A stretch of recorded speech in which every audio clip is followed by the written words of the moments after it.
me. You have no idea what I'm going through. I know exactly what you're going through, because you put us both here.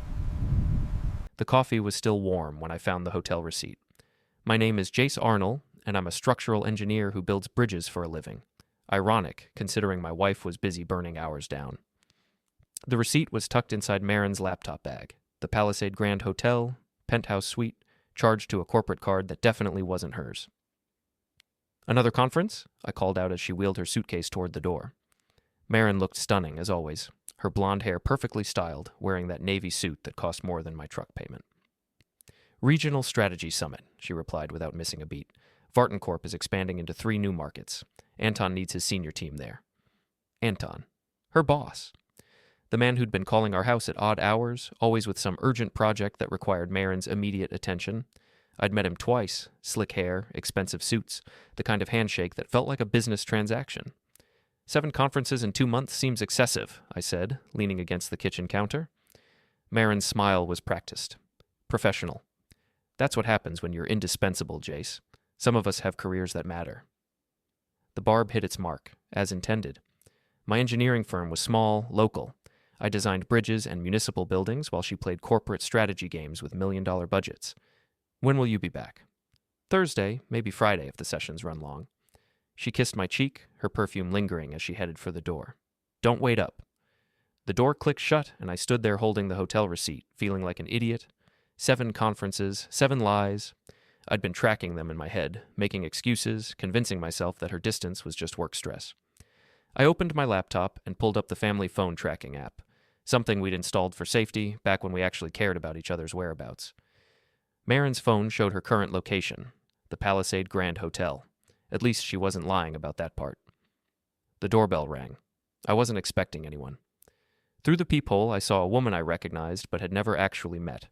Elara Varton, Anton's wife.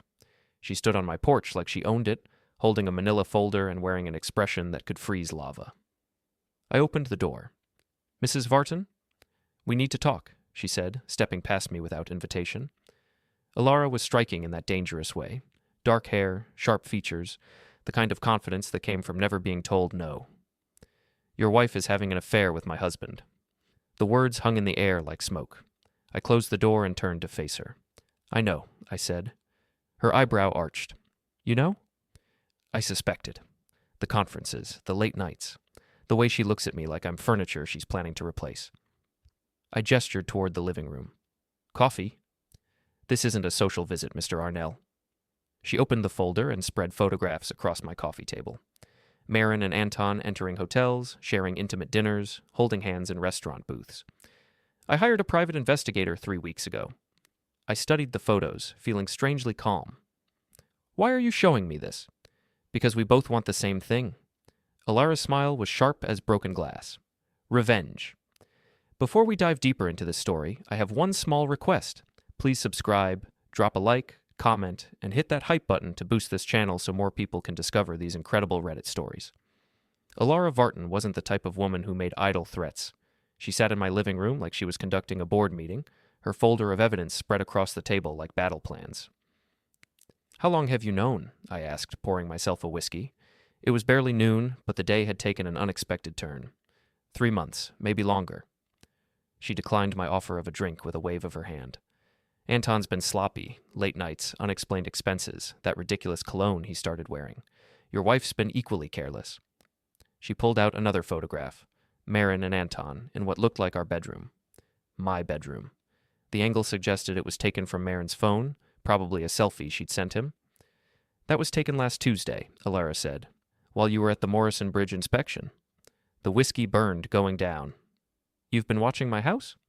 "I've been watching my husband. Your house just happened to be one of his frequent stops." She leaned back in the chair, studying me.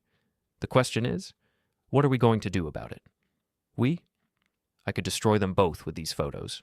Ruin Anton's career, expose their affair to Varton Corp's board, make sure Maren never works in corporate strategy again.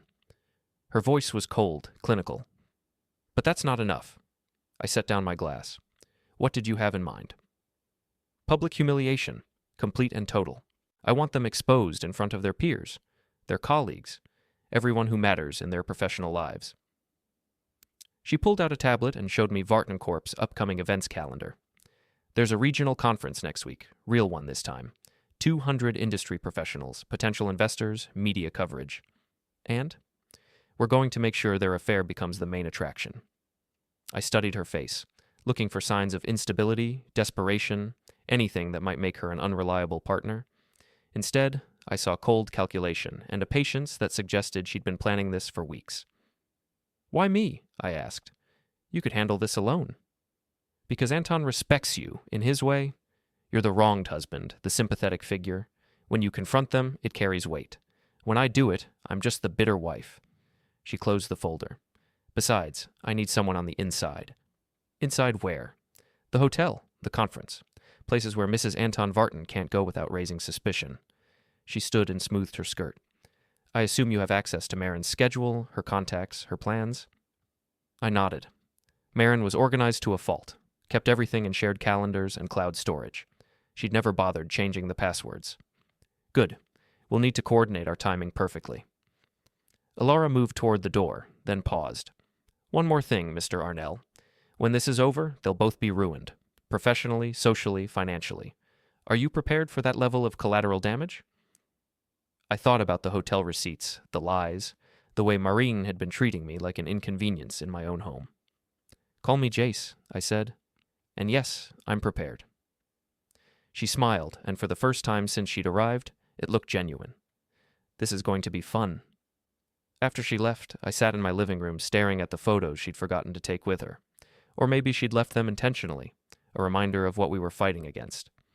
My phone buzzed with a text from Maren. "Conference going well, might extend through the weekend. Don't wait up." I typed back, "Take all the time you need." Then I opened my laptop and started making plans. The next morning, I called my best friend Kellen Murphy. If you needed someone to help you move furniture, fix a car, or plan something that required both muscle and discretion, Kellen was your guy.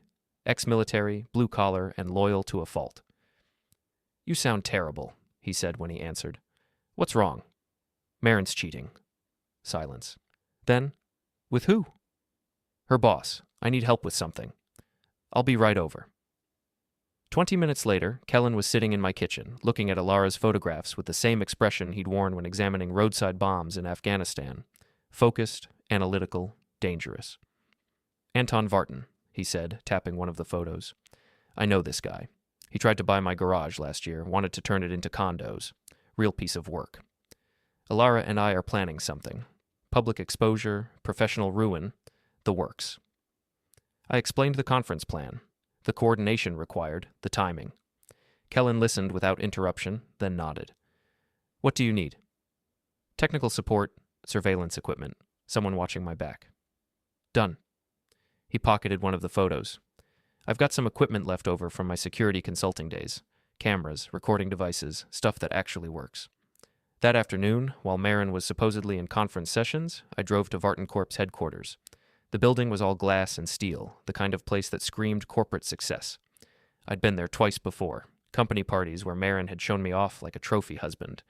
The lobby directory showed Anton's office on the 15th floor. I took the elevator up, nodding to employees who recognized me as Maren's husband. Amazing how invisible that made me. Just another spouse, harmless and forgettable. Anton's secretary, a woman named Jennifer, greeted me with professional warmth. "Mr. Arnell, how nice to see you. Are you here to surprise Maren?" Something like that. "Is she in?" "Oh, she's at the regional conference in Portland. Didn't she tell you?" Jennifer's confusion looked genuine. "She left yesterday morning with Mr. Varton and the senior team?" "Of course. I must have mixed up the dates." I smiled apologetically. "Could you remind me which hotel they're staying at?" "I wanted to send flowers." "The Palisade Grand. Such a lovely place. Mr. Varton always chooses the best venues for these events." I thanked her and left, my jaw clenched so tight it ached. Portland was 2 hours away. The Palisade Grand was 15 minutes from our house. Either Jennifer was lying, or Maren and Anton had created an entirely fictional conference to cover their tracks. I drove to the hotel and parked across the street. The Palisade Grand was exactly the kind of place Anton would choose. Expensive, discreet, the sort of establishment that catered to wealthy clients who valued privacy. My phone rang. Elara. "Where are you?" she asked. "Watching the hotel. They're here." "Good. I've been busy too. Anton's corporate credit card statements make for interesting reading. 17 hotel stays in the past 2 months, all charged to the company. That's embezzlement, technically. Can you prove it? I can prove the charges. Proving they were personal rather than business-related will require evidence of the affair. Her voice carried a note of satisfaction. Which brings us to tonight. Tonight? I've booked the room next to theirs. Adjoining door, thin walls, perfect for surveillance. Meet me in the lobby at 8. The line went quiet. I sat in my truck watching the hotel entrance, thinking about the woman I'd married 6 years ago. Maren had been different then, ambitious but not ruthless, confident but not arrogant, or maybe she'd always been this way, and I'd been too infatuated to notice. My phone buzzed with another text from her. Miss you. Conference is boring but productive. I stared at the message for a long moment, then deleted it without responding. At 7:30, I drove home to change clothes and collect the equipment Kellen had dropped off. A small recording device, a camera with a telephoto lens, and a tablet loaded with surveillance software. You sure about this? Kellen had asked when he delivered the gear. Once you cross this line, there's no going back. I crossed the line when I married someone who thinks I'm stupid enough to believe her lies. Now, sitting in the hotel parking lot, I wondered if he was right. In a few hours, my marriage would be over. My wife's career would be destroyed. Anton Varton's life would be in ruins. I checked the time, 7:55. Time to go to work. The Palisade Grand's lobby was all marble and crystal, the kind of place where conversations happened in whispers and everyone wore expensive clothes. I spotted Elara immediately. She'd traded her earlier business attire for jeans and a sweater, trying to look like a regular hotel guest rather than the wife of a corporate executive. Room 847, she said as I approached. They're in 845. We took the elevator to the 8th floor in silence. The hallway was empty, carpeted in deep burgundy that muffled our footsteps. Elara used a keycard to open 847, and I followed her inside. The room was a mirror image of what I assumed was next door. King bed, sitting area, floor-to-ceiling windows overlooking the city. Elara had already set up her own surveillance equipment. A small camera pointed at the window, a laptop displaying what looked like building schematics, and a device I didn't recognize. Audio receiver, she explained, noticing my confusion. Picks up conversations through the wall. Not admissible in court, but perfect for our purposes. You've done this before? I was a corporate investigator before I married Anton. Old habits. She handed me an earpiece. They arrived an hour ago. Ordered room service, champagne, the works, all on the company card. I put in the earpiece and immediately heard voices. Maren's laugh, Anton's deeper tone, the clink of glasses. They were toasting something. To 7 years of marriage, Anton was saying, and to finally being free of both our spouses. 7 years. They'd been planning this since the beginning. Elara saw my expression and nodded grimly. I heard that too. Apparently this isn't just an affair. It's an exit strategy. Through the earpiece, I heard Maren's voice. Jace still doesn't suspect anything. He's so trusting, it's almost pathetic. What about Elara? Anton asked. Your wife's too busy with her charity work to notice what you're doing. Besides, she's got her own money. She'll be fine. I pulled out the earpiece, my hands shaking with rage. Elara placed a steadying hand on my arm. Keep listening, she said quietly. We need evidence. For the next hour, we recorded their conversation, their plans, their casual dismissal of the lives they were destroying. They discussed divorce timelines, asset division, and their intention to move to California together once the legal proceedings were complete. Maren's already contacted a lawyer, Anton said at one point. She's going to claim irreconcilable differences, ask for half of everything. And Jace won't fight it? He's an engineer, not a fighter. He'll sign whatever papers she puts in front of him. I wanted to kick down the door right then, to confront them both and watch their faces when they realized their perfect plan was falling apart. But Elara held me back. Not yet, she whispered. Tomorrow night is the real conference. 200 people, including Varton Corp's board of directors and several potential investors. That's when we make our move. Around midnight, the voices next door grew quieter, then stopped altogether. Elara began packing up her equipment. Get some sleep, she said. Tomorrow's going to be a long day. I drove home in a daze, my mind replaying everything I'd heard. 7 years of lies. 7 years of playing the fool while my wife and her boss planned their escape. The house felt different when I walked in. Colder, emptier, like a stage set waiting for actors who would never return. I poured another whiskey and sat in the living room, staring at the photos Elara had left behind. My phone buzzed with a text from Maren. Good night, honey. Love you. This time, I didn't delete it. I forwarded it to Elara with a message. Evidence of ongoing deception. See you tomorrow. Her response came immediately. Sleep well. Tomorrow, we end this. I finished my whiskey and went to bed, but sleep didn't come. Instead, I lay awake planning what I would say when I finally confronted them, how I would watch their faces when their perfect world came crashing down. By morning, I had a plan. The Varton Corp Regional Conference was being held at the Grand Ballroom downtown, a venue that screamed corporate success and professional networking. I arrived early, wearing my best suit and carrying a leather portfolio that made me look like I belonged there. Elara had gotten me a press credential. Apparently, her investigative background included contacts in local media. As far as anyone knew, I was covering the conference for a trade publication. Remember, she'd said during our morning briefing, we need to wait for the right moment, maximum audience, maximum impact. The ballroom was filling up with Varton Corp employees, industry professionals, and potential investors.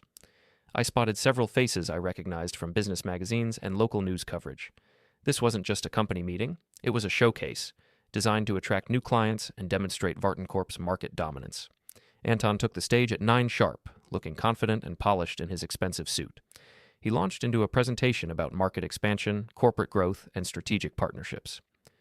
The audience was engaged, taking notes, nodding at appropriate moments.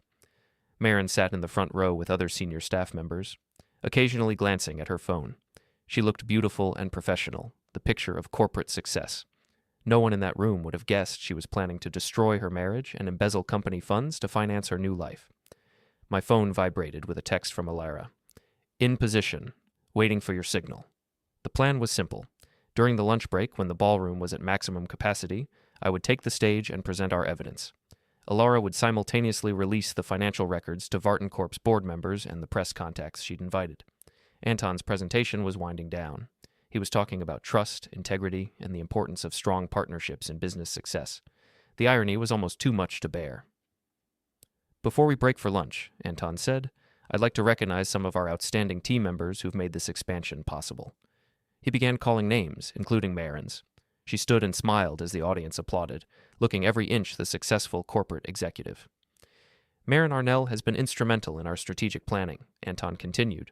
Her dedication to the company, often working weekends and traveling extensively for client meetings, exemplifies the commitment that makes Varton Corp successful. More applause.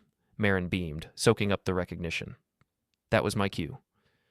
I stood up from my seat in the back and began walking toward the stage. At first, no one noticed, just another attendee heading for the restroom or the coffee station. But as I continued forward, conversations began to quiet. Excuse me, I called out, my voice carrying across the ballroom. I have something to add about Ms. Arnell's dedication. Anton looked confused, but maintained his professional composure. I'm sorry, but this is a closed corporate event. If you're with the press, I'm Jace Arnell, I said, reaching the stage. Maren's husband? The ballroom went completely silent. Maren's face went pale. And I'd like to share some information about those weekend work sessions and client meetings. I pulled out my phone and connected it to the ballroom's audio-visual system, a trick Kellen had taught me during our preparation. The large screens around the room flickered to life, displaying the first of our surveillance photos. Maren and Anton, holding hands in a restaurant booth. Gasps from the audience. Anton stepped toward me, but I held up my hand. There's more, I said. The next photo. Maren and Anton entering the Palisade Grand Hotel. Then another. Anton's corporate credit card statement, showing 17 hotel charges in 2 months. These client meetings, I continued, my voice steady despite the adrenaline coursing through my veins, were actually personal getaways funded by Varton Corp's expense accounts. Embezzlement, technically. The audience was riveted. I could see board members in the front row pulling out their phones, probably calling lawyers. Several people were recording with their smartphones. Anton finally found his voice. This is outrageous. Security. But Elara had anticipated this. As hotel security moved toward the stage, she stood up from her seat in the middle of the ballroom. I'm Elara Varton, she announced, her voice carrying clearly through the microphone system. Anton's wife, and I have additional evidence to present. She began distributing folders to board members, investors, and reporters, copies of financial records, hotel receipts, and surveillance photos. The ballroom erupted in conversation as people examined the documents. Maren finally spoke, her voice shaking. Jace, please, this isn't what it looks like. I turned to face her, and for a moment, I felt sorry for the woman I'd once loved. She looked small and vulnerable. Nothing like the confident corporate strategist who'd been lying to me for months. It's exactly what it looks like, I said. 7 years of lies, Maren. 7 years of playing me for a fool while you planned your escape. I played the audio recording from the hotel room, their voices discussing divorce timelines, asset division, their plans to move to California together. He's so trusting. It's almost pathetic, Maren's recorded voice echoed through the ballroom speakers. The crowd's reaction was immediate and harsh. These were business professionals who valued trust and integrity above all else. Watching two of their colleagues exposed as liars and embezzlers was both shocking and deeply offensive. Anton tried to regain control. This is a private matter. It has nothing to do with Varton Corp's business operations. 17 company-funded hotel stays suggest otherwise, I replied, displaying another credit card statement on the screens. That's approximately $15,000 in unauthorized personal expenses. A man in the front row, I recognized him as Varton Corp's board chairman, stood up and walked toward the stage. His expression was thunderous. "Mr. Varton," he said, his voice cutting through the noise, "you're suspended pending a full investigation. Security will escort you from the premises." Anton's composure finally cracked. "You can't do this. I built this company. I made you all rich." "You embezzled company funds to finance an extramarital affair," the chairman replied coldly. "You're lucky we're not calling the police immediately." As security moved in, Anton turned to me with pure hatred in his eyes. "You have no idea what you've done. I'll destroy you." I smiled and leaned closer to the microphone. "You already tried. How'd that work out?" The crowd actually laughed. Anton was escorted out, still protesting his innocence, while Maren sat frozen in her chair, staring at the evidence of her betrayal displayed on screens throughout the ballroom. Elara appeared beside me on the stage. "Ladies and gentlemen," she said, "I apologize for this disruption, but I believe you all deserve to know the truth about the people you were trusting with your business." The applause was immediate and sustained. We'd given them a show they'd never forget, and they appreciated the entertainment value even as they processed the professional implications. As the crowd began to disperse, I walked over to where Maren still sat, looking shell-shocked. "The divorce papers will be filed Monday," I told her quietly. "I suggest you find a good lawyer and a new place to live." She looked up at me with tears in her eyes. "Jace, I'm sorry. I never meant for it to go this far." "Yes, you did," I replied. "You planned every detail. The only thing you didn't plan for was getting caught." I turned and walked away, leaving her sitting alone in the emptying ballroom, surrounded by the wreckage of her carefully constructed lies. The aftermath was swift and brutal. By Monday morning, Anton had been terminated from Varton Corp and was facing a criminal investigation for embezzlement. The company's board moved quickly to distance themselves from the scandal, issuing press releases about their commitment to ethical business practices and their zero-tolerance policy for financial impropriety.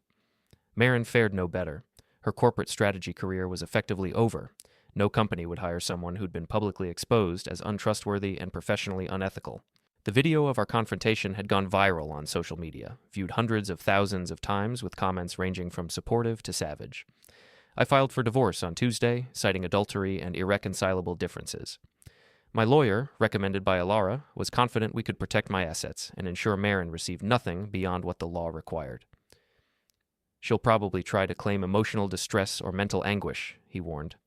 "Cheating spouses often play the victim when they get caught." "Let her try," I said. "We have everything documented." Kellen stopped by Wednesday evening, bringing pizza and beer. We sat in my living room now, since Maren had moved out, and watched the local news coverage of the scandal. "Varton Corp stock dropped 12%, he reported, scrolling through his phone. "Board of directors called an emergency meeting. Word is they're considering a complete leadership restructure." "What about Anton?" "Lawyered up. Claims he was set up, that you and Elara conspired to frame him." Kellen grinned. "Good luck proving that when there's video evidence of him embezzling company funds." The news segment featured interviews with conference attendees, business analysts, and corporate ethics experts. Everyone agreed that the public exposure had been devastating but necessary, a cautionary tale about the consequences of mixing personal and professional misconduct. My phone rang. Elara. "Have you seen the latest?" she asked. "The news coverage?" "Yeah, Kellen's keeping me updated." "Not that. Anton's trying to sue us for defamation and conspiracy. His lawyer filed papers this morning." I felt a familiar tightness in my chest. Can he do that? He can try. But truth is an absolute defense against defamation, and we have plenty of truth on our side. Her voice carried a note of amusement. "Besides, I may have a few more cards to play." "Such as?" "It turns out Anton's been embezzling for longer than we thought. My investigator found evidence of fraudulent expense reports going back 3 years. The district attorney is very interested. Thursday brought more fallout. Maren's parents called, demanding to know what I'd done to their daughter. Her mother, a woman who'd never liked me anyway, accused me of vindictive behavior and public humiliation. She made a mistake, Mrs. Patterson said during a heated phone conversation. That doesn't give you the right to destroy her career. She didn't make a mistake, I replied. She made a choice. Every day for 7 years, she chose to lie to me. Every hotel meeting, every fake conference, every time she looked me in the eye and pretended to love me. Those were choices. You could have handled this privately. Like she handled her affair privately? Like she was planning to handle our divorce privately after she'd stolen half my assets? I was getting angry now, something I'd been trying to avoid. Your daughter is a liar and a cheat. The only thing I did wrong was trust her. The conversation ended badly, with Mrs. Patterson threatening to testify on Maren's behalf during the divorce proceedings. I wasn't worried. Her testimony would only confirm that Maren's family had known about the affair and chosen to cover it up. Friday evening, I met Elara for dinner at a quiet restaurant across town.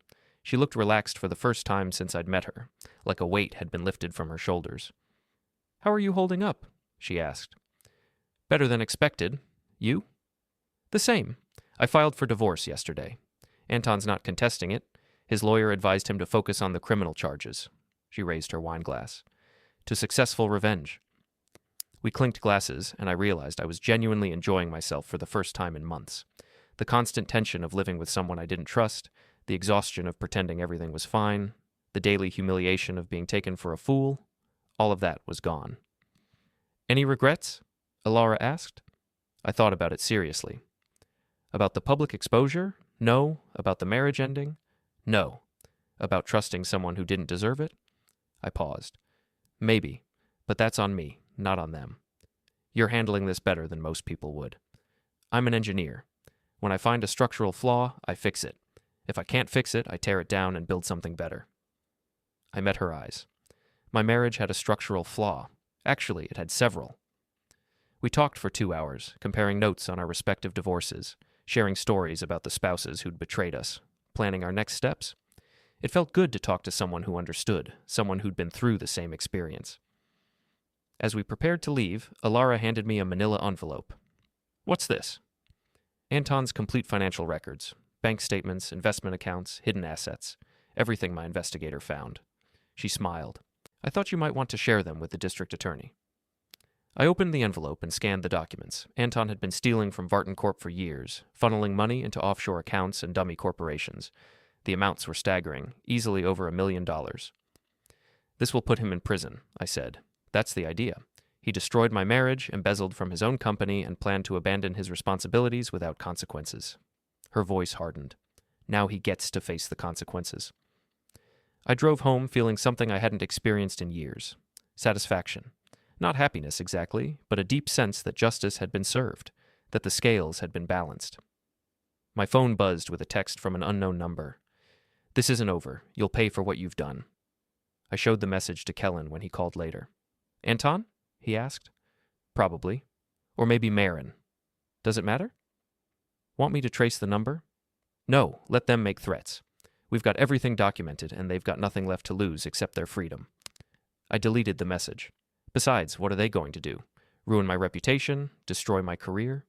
They already tried that by lying to me for 7 years. Saturday morning, I woke up in my own house, in my own bed, with no lies to navigate and no fake smiles to endure.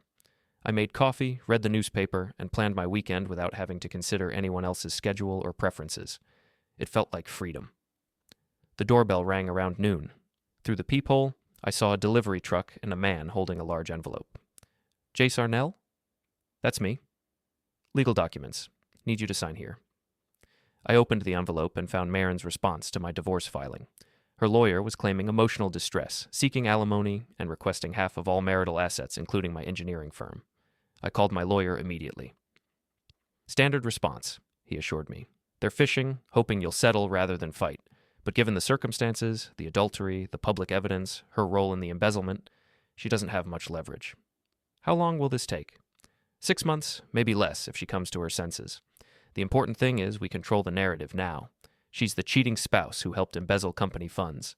You're the wronged husband who exposed corporate corruption. That afternoon, I drove to my office and spent several hours catching up on projects I'd neglected during the chaos of the past week. It felt good to focus on something concrete, something I could control and understand. My phone rang. Elara. "Turn on Channel 7 News," she said. "Now."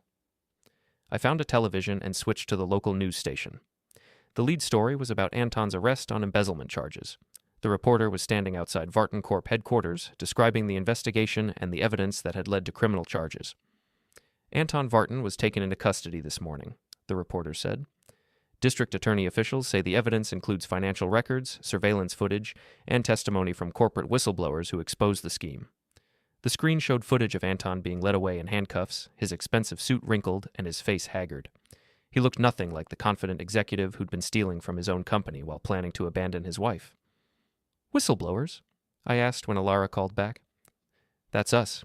The DA's office wanted to protect our identities, so they're calling us whistleblowers instead of vengeful spouses."